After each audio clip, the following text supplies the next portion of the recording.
aita semeak tabernan daude, amalabak jo. Egun on guztioi. A ver. Sí. Bueno, desde la Dirección de Política Familiar y Desarrollo Comunitario, yo voy a presentar esta mañana a Enrique Arranz. Cuando en el año 2009 recibimos la recomendación de la Unión Europea para desarrollar las políticas de parentalidad positiva, no sabíamos muy bien a qué se estaban refiriendo.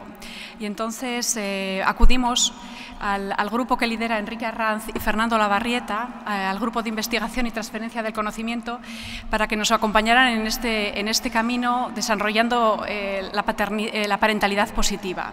Y así lo han venido haciendo desde entonces. Él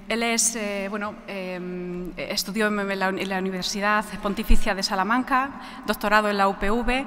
De hecho, creó el primer perfil de cátedra de Euskadi en Psicología de la Familia y en los posgrados los ha realizado en Cambridge y Oxford. Cuando le tengo que definir, puedo decir que es una persona apasionada y comprometida por la que la crianza de nuestros hijos e hijas se convierta en una cuestión de salud pública y sea una prioridad en las políticas públicas. Besterik gabe, hitza emango dizut. Muchas gracias. Muchas gracias, Elena.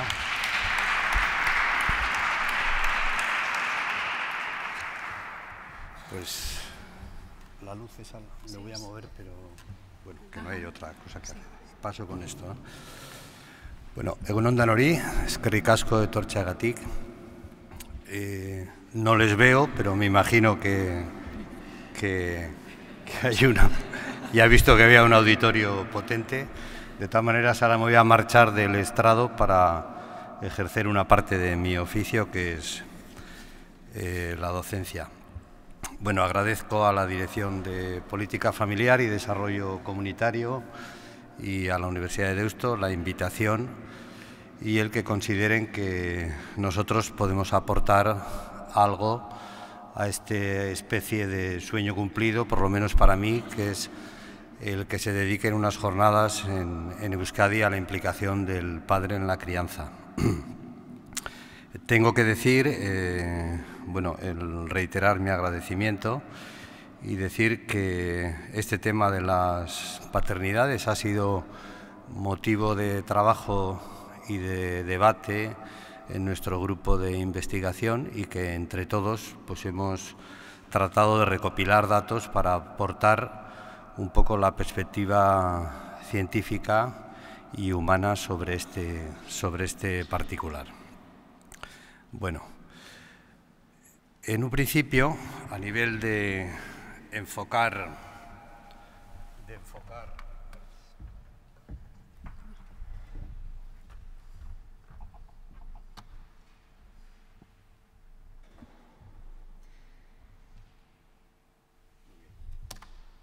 La presentación. Ya voy estando más cómodo. Hay que hacer ver, se me oye, ¿verdad? Hay que hacer ver que unas cuantas ideas de enfoque para contextualizar nuestra aportación. En un principio es evidente que hay muchas maneras de ser padre, es decir, que el fijarnos en la figura del padre no signifique no preservar a la vez la diversidad familiar.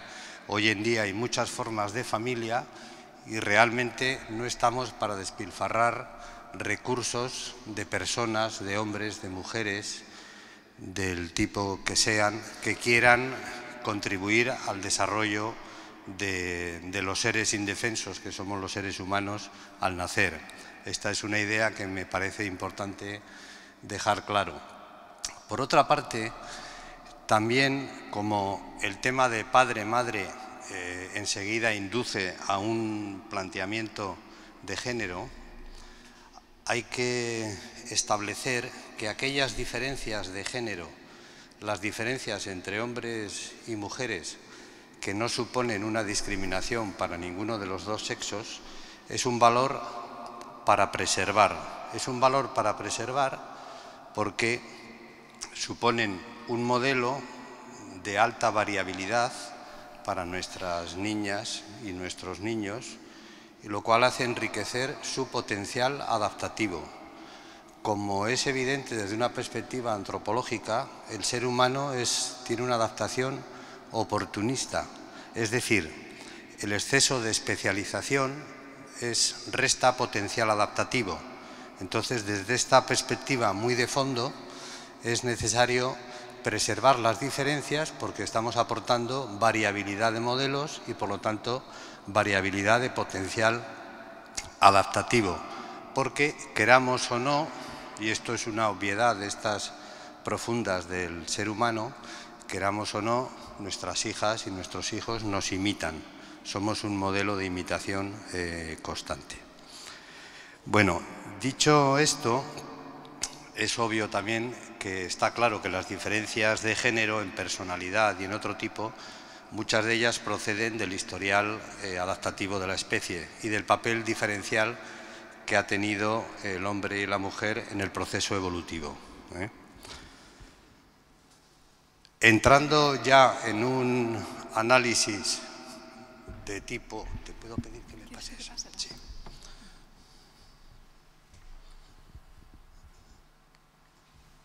Con el tiempo me avisas cómo voy.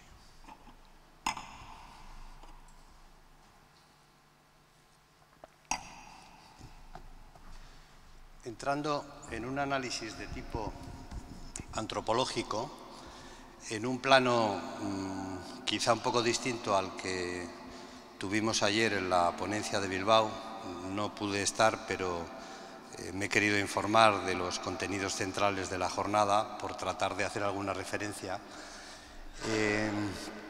El primer hecho desde un punto de vista de crianza que hay que destacar, y que hay que destacarlo porque como es tan obvio, es importante ponerlo un poco en valor.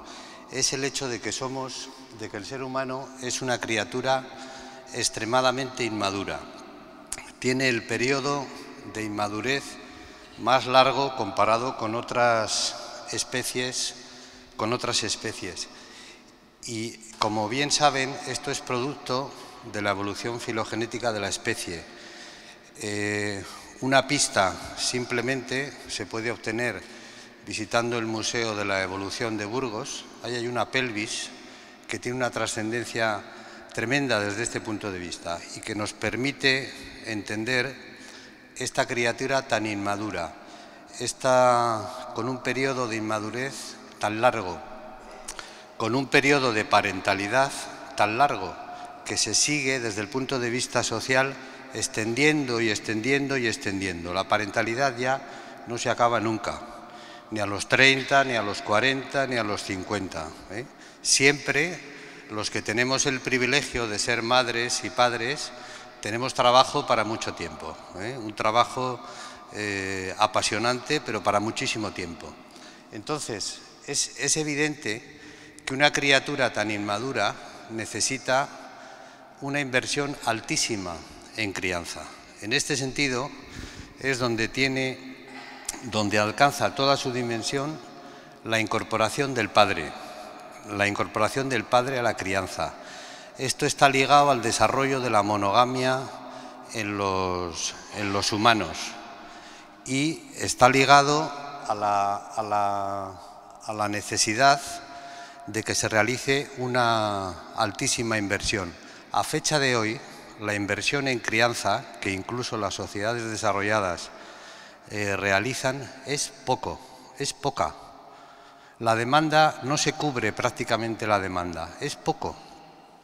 Hace falta la madre, el padre, los abuelos, la escuela, los amigos, los políticos. Es decir, esto es una tarea que requiere mucha más inversión. Sé que siempre digo que el apelativo de Sapiens Sapiens se nota que nos lo hemos puesto nosotros. De momento, con Sapiens vamos sobraos. A los hechos me remito. ¿Cómo estamos tratando a los refugiados en Europa? A los hechos me remito.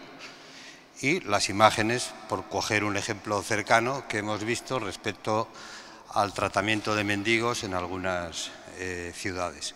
Con eso, el segundo Sapiens nos lo tenemos que ganar todavía.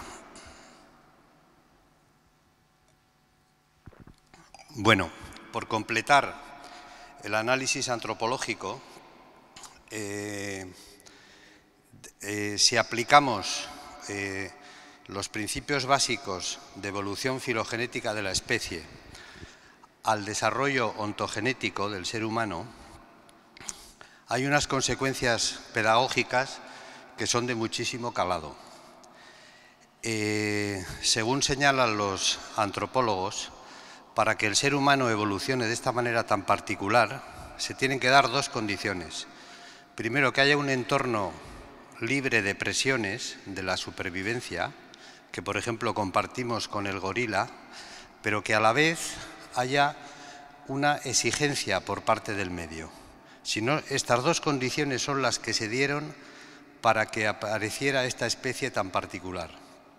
Y la conclusión que yo les adelantaba es que estas condiciones se tienen que repetir en la crianza y en el desarrollo de cada niña y de cada niño. El ser humano crece sobre dos pilares que tienen el mismo calado: el afecto, la seguridad y la exigencia. La estructura cognitiva de un ser humano solo se desarrolla si el entorno se resiste. Esto es una percepción dialéctica del desarrollo que pensamos que es la más compleja y la más potente para entender cómo se produce. Y la tarea de crear un entorno libre de presiones para cada niña, para cada niño, y exigente a la vez, es una tarea del padre y de la madre, y después de toda la retahíla de colaboradores que yo les he mencionado antes y que tenemos que seguir mencionando. Bueno, vamos a hacer un paso rápido porque sé que esto ya está más trabajado sobre los datos sociodemográficos. Bueno, en un principio los datos que hemos podido recoger indican que persiste una clara desigualdad en el reparto de tareas familiares, que según el excelente informe del Ararteko de 2014, las familias vascas tienen una extrema dificultad para la conciliación. Por otra parte, que la baja de 16 semanas es una de las más bajas de Europa, y que en general, desde el punto de vista de lo que hoy denominamos capital social, Spin Andersen dice, sin cortarse, que se dan todas las circunstancias en España, en Euskadi, para que no se tengan hijos. Es decir, se ayuda a todo lo que se puede para que no se tengan. Las condiciones son las menos idóneas. Primero para tenerlos y luego para criarlos con la inversión, con la calidad que un cachorro humano en desarrollo merece. Una sociedad se retrata por la inversión que hace en su infancia. Y aquí en Euskadi vivimos en el paraíso, pero todavía por eso nos autoriza a tener que pedir más y más. ¿Me pasas?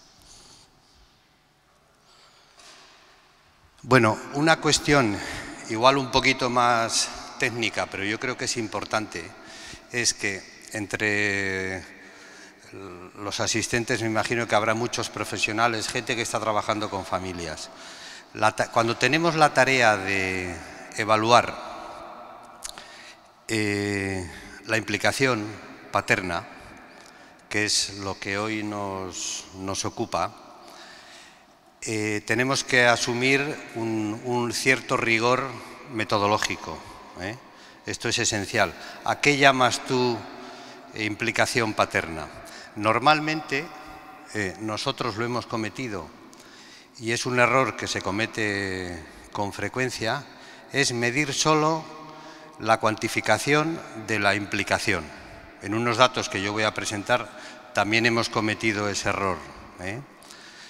Pero no hay que descartar, yo como criterios de base, aparte de la implicación del padre, del padre en determinadas tareas de cuidado, etc., hay que valorar, y es obvio, la existencia del vínculo, es decir, el apego sirve para la madre pero me imagino que no les descubro nada si les digo que sirve para el padre, para los abuelos y para toda la retahíla que nos va a acompañar. Quiero decir que puede ser que un padre o una madre no esté implicada en las tareas cotidianas de cuidado, porque no puede, pero puede tener una interacción que conduzca a un vínculo excelente. Y ese vínculo hay que preservarlo, es un activo a cuidar. Y también debemos evaluarlo. Cuando decimos, ¿para ti qué es implicación del padre? Es un vínculo afectivo y también el criterio de fondo, que son la existencia de rutinas y de rituales en la crianza. Es decir, que existan una serie de interacciones continuas en el tiempo, que es lo que le produce al niño, a la niña, seguridad. Y la seguridad viene nada más y nada menos que la exploración. ¿Qué son rutinas y rituales? Rutinas es que el padre baña al niño todos los días. Y ritual es añadirle al baño del niño el himno del Athletic Club de Bilbao, o el de la Real, o el del Alavés, o el que ustedes quieran, pero me ha salido el primero uno, pues que se me ha escapado, sin más.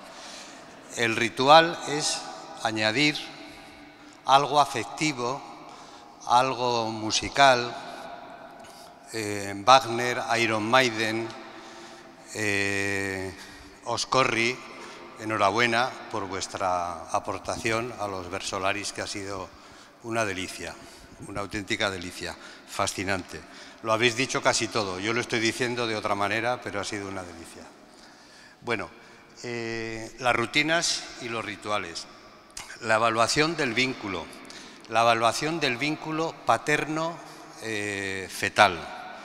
En nuestro equipo tenemos una persona que es una entusiasta de los vínculos antes de que nazcan los niños. Y según ella existen y poco a poco nos lo va demostrando que es verdad. Y que tiene trascendencia en el posterior desarrollo psicológico. Por otra parte, es muy importante que tengamos en cuenta que la evaluación del padre, y adelanto que lo que aporta es fortaleza al sistema. O aplicamos un enfoque sistémico para comprender, para investigar y para intervenir, o realmente no nos vamos a enterar de mucho. Las cosas son complicadas y no hay que tener miedo. Y no hay que tener miedo a ser una ciencia complicada, y no hay que tener miedo a que el titular de la psicología es depende, porque las cosas son muy complicadas. La ciencia humana, la ciencia social es contextualizada, no es absoluta, no tiene grandes verdades. El depende es lo que nos permite acercarnos sin ataduras y sin clichés previos a la realidad. Entonces, el enfoque sistémico a la hora de valorar la implicación paterna es también un enfoque imprescindible, como muchos de los profesionales que estáis aquí sabéis. Por otra parte, ahora me preguntaban en una pequeña entrevista en el diario si disponíamos de datos de implicación. Ayer se os presentaron en las jornadas unos datos sobre implicación del padre por parte de Elena y Richard, ¿no?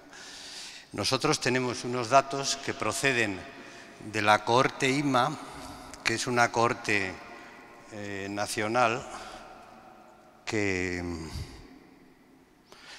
cubre varias muestras y que, dicho de forma muy rápida, lo que analiza es la influencia de los neurotóxicos en el desarrollo neuroconductual precoz, donde está trabajando otra de nuestras investigadoras de nuestro equipo. Lo que se pretende buscar es el efecto de los contaminantes ambientales, los que vienen por la dieta, en el desarrollo neuropsicológico y cognitivo. Ahí la tarea que hace el equipo nuestro es evaluar los contextos familiares. Estos datos son los datos de implicación del padre, de rutinas, como hemos dicho antes. Hemos cometido el mismo error está en cierto modo compensado, que yo comentaba antes. No hemos medido el vínculo porque estamos midiendo el contexto familiar. Entonces, en visita domiciliaria a estas familias se ha preguntado qué hacen los padres en casa. Son datos de Guipúzcoa, es Zumárraga, la zona del Goierri, que hay una alta contaminación y por eso la muestra es de ahí. Y son datos recientes, tomados cuando los niños tenían 2 y 4 años. Los resultados son excelentes, Los resultados de implicación de estos padres guipuzcoanos, y digo yo guipuzcoanos, son unos padres excelentes. Siempre hemos tenido esa percepción, está por aquí también la doctora Manzano, la gente de Chadi, la respuesta de la población de Guipúzcoa a las prácticas de parentalidad, a la implicación de los padres, a los talleres, es excelente. Es excelente. Hay un nivel de mentalización excelente. Queda mucho trabajo por hacer, pero es excelente. Ahí tenéis los ítems y las puntuaciones ponderadas. Sí es curioso, el padre juega habitualmente con el niño, 93. El padre se implica claramente en las labores domésticas, 53. O sea, ahí está con toda su potencia ese resultado, pero no quita que el nivel sea altísimo, el nivel es muy bueno. Y, por otra parte, pásale. Sí, está ahí. La puntuación media es alta, la implicación aumenta con la edad del niño, es un poco lógico. A los 2 años hay implicación del padre y a los 4 años hay más. Es un dato muy positivo, pero también es verdad que el niño lo facilita más o la niña lo facilita más, da más juego, es más fácil la interacción progresiva. Entonces se ve que aumenta con la edad. Y está claro que la implicación está asociada con la clase social a los 2 años, con el nivel educativo y con la primogenitura. Es decir, a más alta clase social y nivel educativo se da más implicación del padre. ¿Qué tal voy de tiempo? Bien.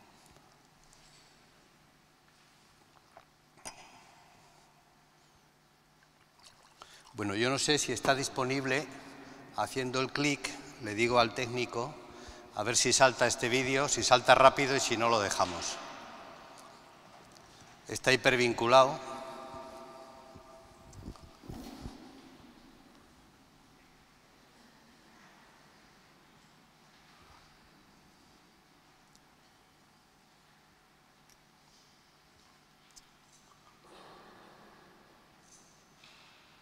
Perfecto, muy bien. Oh, those boys are much too much. Those boys are much too much. We got the spirit. We're hot. We can't be stopped. We got the spirit. We're hot. We can't be stopped. We're going to beat them and bust them. Beat them. The smallest moments can have the biggest impact on a child's life. Let's get a little bit rowdy. R-O-W-D-Y. Take time to be a dad One more today. time. Oh, those boys are much too much. Those boys. Bueno, pues esta es la cabecera de una campaña del gobierno americano que yo siempre uso en clase y en las charlas, porque es unos clips que duran 30 segundos, altamente creativos, que lo que pretenden es fomentar la implicación del padre. Los momentos más pequeños pueden tener el mayor impacto en la vida de un niño. Tómate un rato para ser padre hoy. Y la otra cuña es: hace falta un hombre para ser padre. Son los dos mensajes. Bueno, entrando en los datos de influencia, según la investigación disponible, de la figura del padre en el desarrollo psicológico, en un primer diagnóstico de la situación, aunque aquí rozamos un poco los enfoques socio y antropológicos, podemos hablar de coparentalidad, es decir, los roles tradicionales se han disuelto.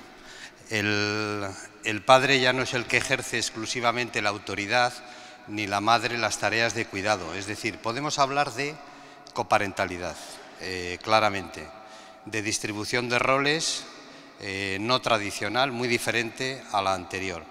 Pero a la vez podemos hablar de falta de reciprocidad. Me han comentado que es el término que utilizó ayer la antropóloga y que suscribo completamente. Es decir, no hay una situación recíproca. Hay coparentalidad, pero no hay una reciprocidad entre la incorporación de la mujer al mundo laboral y la incorporación del hombre a las tareas domésticas.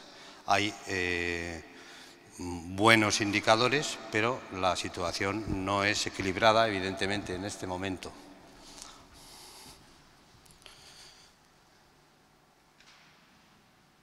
Bueno, a la hora de entender la influencia de la paternidad en el desarrollo, como antes he avanzado, hay que utilizar un modelo complejo. Una referencia útil es la de Cabrera Fitzgerald, Bradley Rothman en el 2007-2014 y Andando por casa en el 2004 nosotros tenemos publicado un modelo muy similar a este en un texto que se llama Familia y Desarrollo Psicológico. Bueno, el modelo complejo es necesario no por disquisiciones teóricas, sino que es necesario para que cuando hay que intervenir con familias, que muchos de vosotros sabéis de qué estamos hablando, cuando hay que intervenir con familias hay que acercarse con un modelo potente, con un modelo que recoja todo. La complejidad teórica va a permitir una intervención a cualquier nivel más precisa y más potente. Entonces, es un modelo que aglutina el modelo ecológico con el enfoque sistémico bidireccional. Para quitarle hierro a los conceptos, os doy algún ejemplo. El apego seguro hacia un miembro de la pareja puede compensar el apego más deficiente con otro. Ya adelanto que para quitar presión a las madres y repartir la responsabilidad y el trabajo, es mucho más exacto que hablemos de sistema de apegos más que de un solo apego. No se puede cargar tanto peso ni tanta responsabilidad. Es decir, es sistemas de apego. El apego a la madre es básico, si existe es excelente, pero hay que sumar más. Y en un enfoque sistémico se producen regulaciones dentro del sistema, equilibrios. Entonces, un apego un poco débil puede ser compensado por un apego más fuerte. Por otra parte, está claro que la implicación del padre puede ser un factor que mitiga los efectos, digamos, los efectos no beneficiosos de la depresión materna. O al revés, pero estamos hablando del papel del padre, porque al ver la presentación, alguna de las personas de mi equipo me ha comentado, ¿le pones al padre como salvador? No. Podría ser la madre también quien acude a compensar un sistema de apegos o una depresión.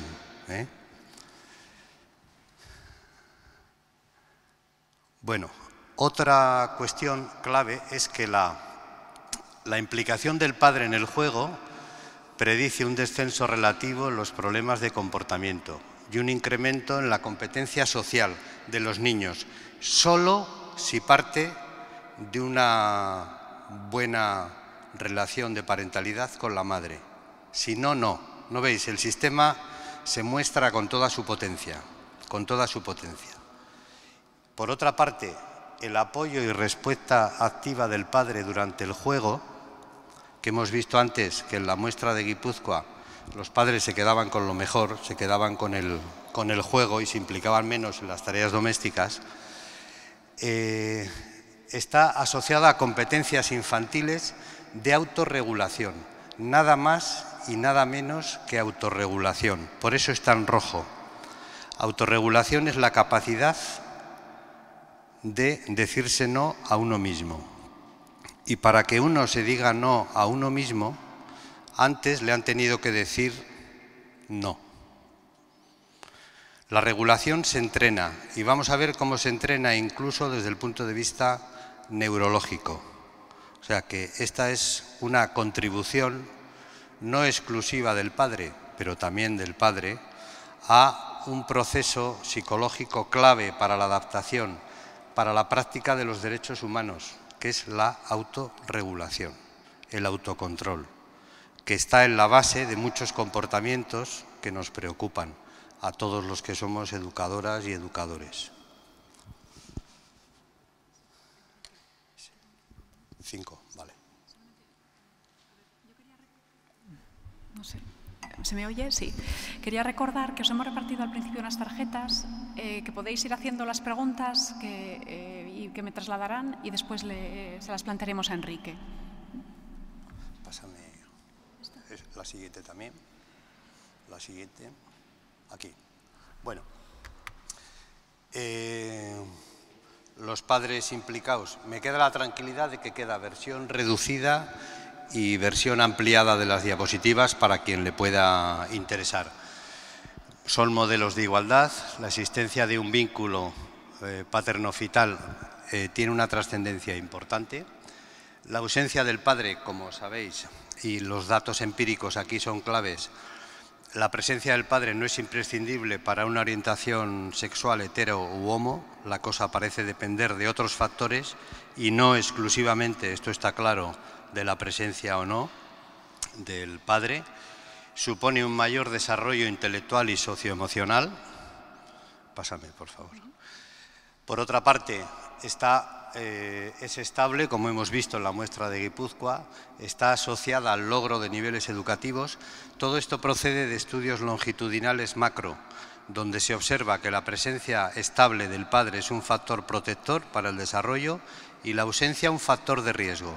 Factor protector, factor de riesgo, pero no relaciones causales, es decir, lo que es factor que facilita y factor que no facilita. Como bien sabéis, la implicación está asociada a una mayor salud prenatal de la madre y a una menor mortalidad infantil, por todo lo que implica la inversión. El mantenimiento de la relación con el padre, sabéis que es un factor a cuidar en los procesos de separación, sobre todo en custodia materna. Es un factor de protección, preservar la relación, como bien sabéis. El pack que ha puesto en marcha UNICEF, un pack que es llamativo, curioso, para preservar la interacción, la calidad de la interacción social, incluso en las situaciones más desfavorecedoras.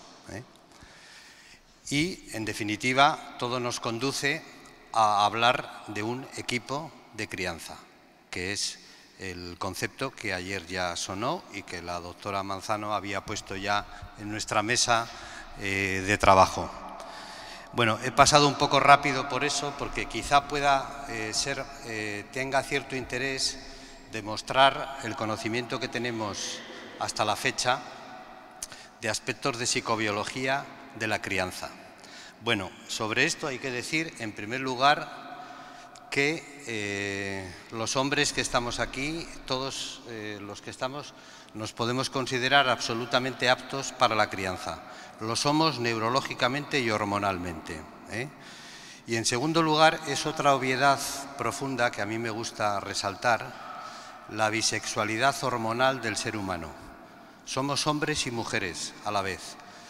En el libro séptimo de la República, Platón pone en boca de Aristófanes el mito de la división de los sexos y es digno de leerse. El sexo es un castigo de los dioses para no acercarse a la belleza. Lo vamos pensando que vamos a seguir con otras cosas. Hay cambios hormonales paternos, aumento del cortisol en el parto, descenso en el posparto, descenso de testosterona en la etapa prenatal. Y cuando un hombre informa sobre los síntomas de embarazo en su pareja, mayores niveles de prolactina y menos de testosterona. Los pensamientos positivos sobre las competencias de crianza muestran un correlato neurológico concreto en el padre y facilitan el desarrollo socioemocional. Todo esto son datos de investigación puestos así en... Por otra parte, en las sesiones de juego entre padres y sus bebés se observa que la prolactina, la hormona que facilita la aparición de la leche materna, que también está presente en el hombre, está asociada al juego de exploración, nada más y nada menos. Y la oxitocina, la hormona del amor, ligada a la sincronía afectiva padre-bebé.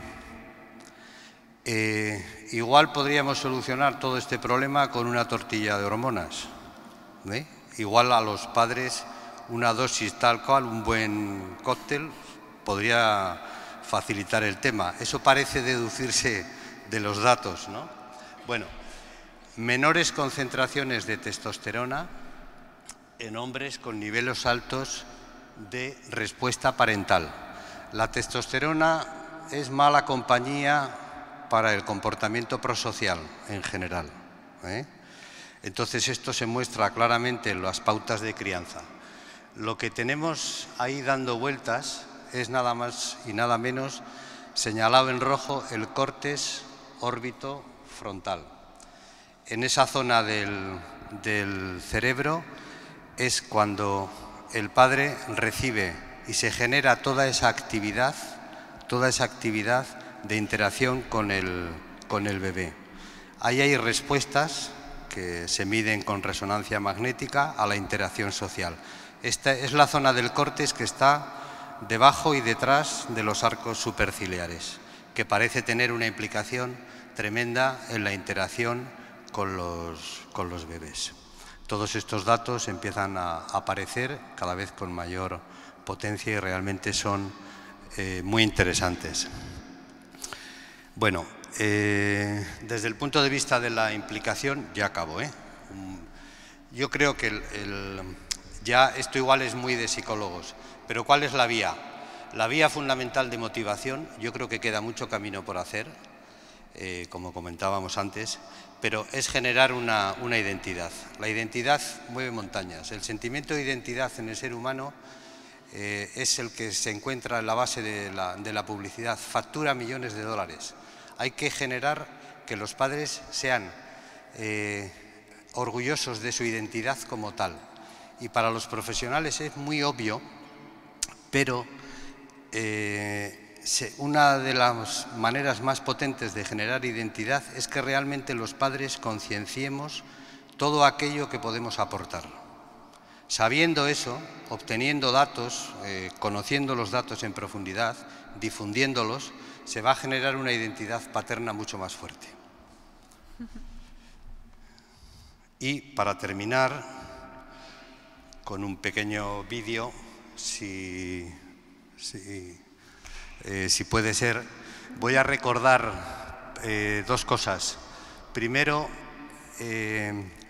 una cosa que me llamó muchísimo la atención, ahora le digo, que es, leí un reportaje en el National Geographic sobre los ritos de iniciación de entrada a la edad adulta de los Masái, y en un principio piensa uno que el rito es para pasar a la vida adulta y para ser un guerrero. Nos podemos quedar pasmaos, es al revés. Deja de ser un guerrero. El mensaje que reciben los masáis cuando pasan a la edad adulta es: ahora que eres un adulto, arroja tus armas y en su lugar emplea la cabeza y la sabiduría. Es uno de los ejes de las jornadas, el lograr un modelo pacífico. Ahí lo tienen en los Masái. Ahora que eres un adulto, arroja tus armas. Y para finalizar, he elegido uno de los muchos momentos que se pueden elegir en la crianza. Es ese momento en el que un adolescente, un hijo en la adultez emergente, un joven a los que estamos negando su espacio de proyección vital, te dice que no quiere ser tu héroe. Lo pones, por favor, en Boyhood. Boyhood es... ¿No está? Dale, dale.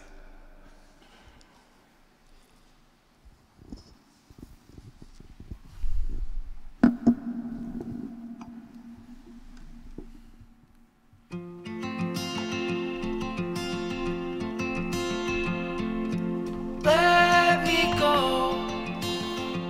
I don't wanna be your hero. I don't wanna be a big man. I just wanna fight with everyone else. Your masquerade. I don't wanna be a part of your parade. Everyone deserves a chance to walk with everyone else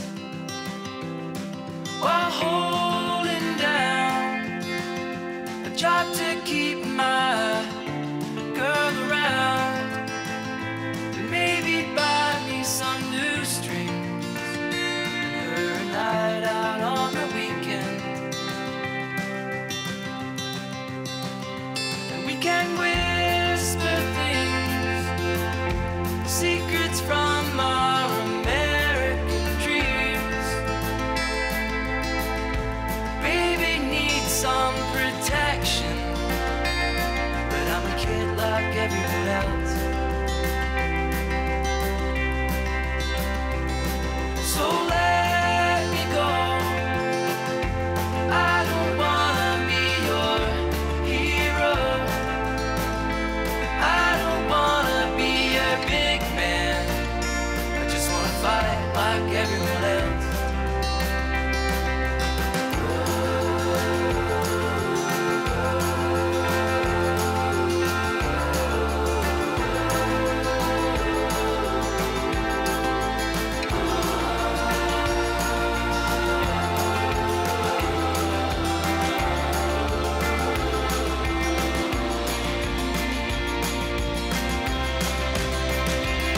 So let me go. I don't wanna be your hero. I don't wanna be a big man. I just wanna fight with everyone else. Your masquerade. I don't wanna be a part of your parade. Everyone deserves a chance to walk with everyone else.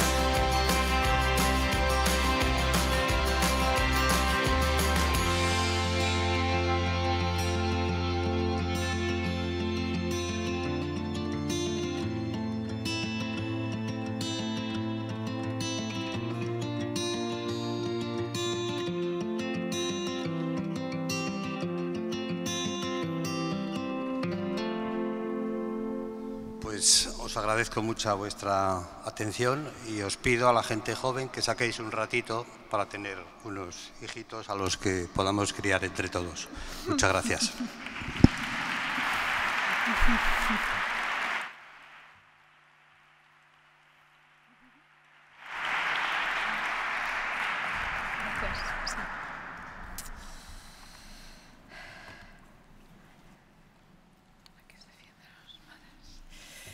La primera de las preguntas es, ¿hace falta también una campaña para convencer a las madres para que se fíen a los padres y les dejen espacio?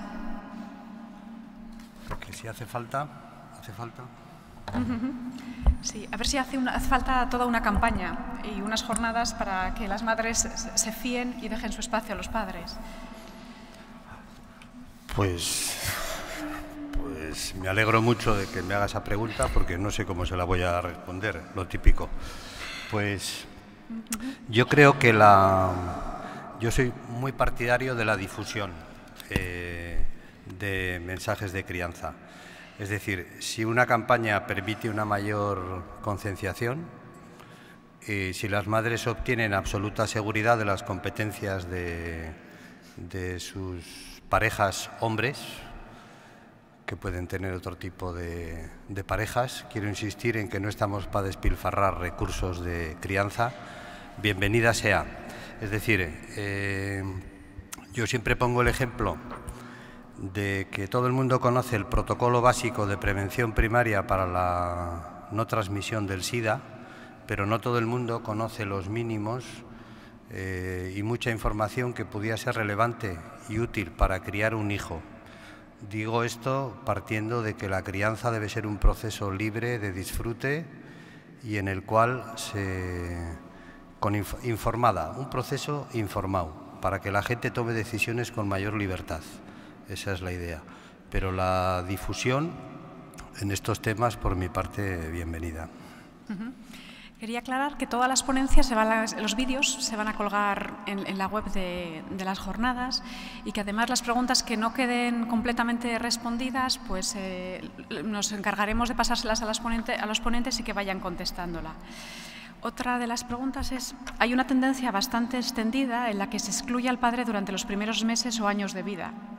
La teoría del apego, básica en los primeros meses, solo incluye la figura materna. ¿Cómo se puede incluir a la figura paterna sin entrar en contradicción con esta teoría? Bueno, la teoría del apego es un hallazgo esencial, sobre todo en la relación, en el balance apego-exploración, pero vamos, es un hecho obvio, científicamente comprobado, que existen otros vínculos. Y yo lo que vuelvo a insistir es en la idea de la extensión de los vínculos, que una manera de quitar, no presión, porque es importante utilizar términos positivos, una manera de podríamos hablar de covincularse, y efectivamente los niños y las niñas de hecho tienen muchos vínculos afectivos, cuantos más, mejor. Es decir, es claro. Ahora, el vínculo se produce con quien se lo gana, utilizando términos sencillos. Un niño, una niña se va a vincular con su aita o con su aitá si está con él, si le percibe como una figura segura. Entonces se va a vincular inevitablemente. En términos generales, en teoría del apego, se puede hablar de vínculo principal y de vínculos de apego subsidiario que construyen un sistema que es el potenciador del desarrollo. La siguiente pregunta es, si no quieres ser padre, ¿se activa igual el sistema hormonal? Bueno, las hormonas, como tienen muchas responsabilidades en otros ámbitos, fuera de la crianza, están en acción siempre. Es decir, porque regulan muchos aspectos emocionales del comportamiento y están presentes. Lo que pasa es que tienen una fuerte activación en los momentos de cuidado y de afecto, pero ahí están porque cumplen múltiples funciones. Son neuropéptidos, facilitan la neurotransmisión, que como saben es esencial para las competencias cognitivas y otras muchas competencias. ¿Por qué el apoyo del padre en el juego es tan importante en la autorregulación? ¿Cómo actúa en este proceso? ¿Y por qué es más importante el apoyo del padre en el juego que el de la madre? ¿Qué diferencia aporta? No es más importante el del padre que el de la madre. Es un hallazgo relativo a los padres, pero no admite términos comparativos. No es más importante en el padre que en la madre. La pregunta excelente, porque me permite decir que la autorregulación, esa competencia tan esencial en el ser humano, se entrena. Uno de los factores explicativos del tan traído y llevado síndrome de hiperactividad es la falta de sincronía en las interacciones precoces o la carencia de sincronías interactivas entre el bebé y la madre. La zona del córtex orbitofrontal del padre se coordina en turnos interactivos con el bebé y el cerebro del bebé, fresco, receptivo absolutamente a nuevas conexiones, se entrena en la autorregulación. En el juego hay muchos componentes de inhibición, de control, que son lo que llamamos funciones ejecutivas, que se empiezan a entrenar desde ese momento. Y ahí queda, la interacción queda. La biología humana se construye genéticamente y socialmente. Y claro, la competencia de autorregulación es tan importante que por ese motivo yo la he querido resaltar. Bien, sin más. Ya estamos. Sí. Gracias.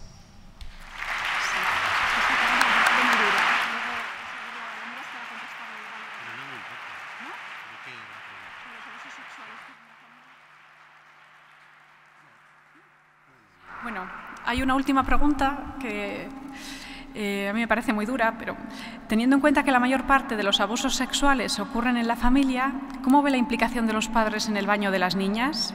Lo considero un tema preocupante. No sé. Bueno, no hay ningún inconveniente en responder, porque la familia humana, que es la familia de este Homo que yo lo he dejado en Sapiens de momento, como ustedes saben, es el escenario de lo mejor del ser humano. Hace poco leía que en el afrontamiento de esta crisis o lo que sea que hemos estado pasando, la familia extensa, la pensión del abuelo, la respuesta de la familia ha sido excelente y es un elemento diferencial que los economistas utilizan en el análisis del impacto de la crisis. En el otro lado, la familia tiene un lado oscuro y efectivamente los abusos sexuales, como saben, en muchos casos están producidos por gente muy cercana y en muchos casos por gente de la propia familia. Esto es así, es el lado oscuro. Ahora, por otra parte, el baño de los padres a las niñas, bienvenido sea. Excelente relación que hay que cultivar y que me atrevería a decir, cruzando los dedos, que puede ser que no tenga, bueno, una relación causal, seguro que no, pero creo que no podría ser de un factor, ni siquiera un factor de riesgo, dentro de nuestra valoración general de depende y de que el depende nos permite analizar cada caso con complejidad. Pero una interacción privilegiada entre un padre y un bebé, niña, es mucho más potente que cualquier otra cosa. Y sin más, ahora sí hemos terminado. Gracias.